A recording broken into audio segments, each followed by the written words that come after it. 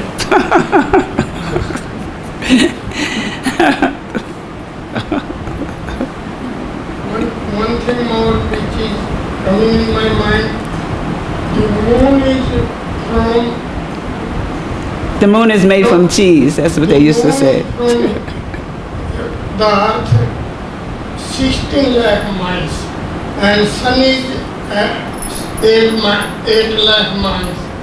But modern scientists say that moon is 3,20,000 miles away from the earth.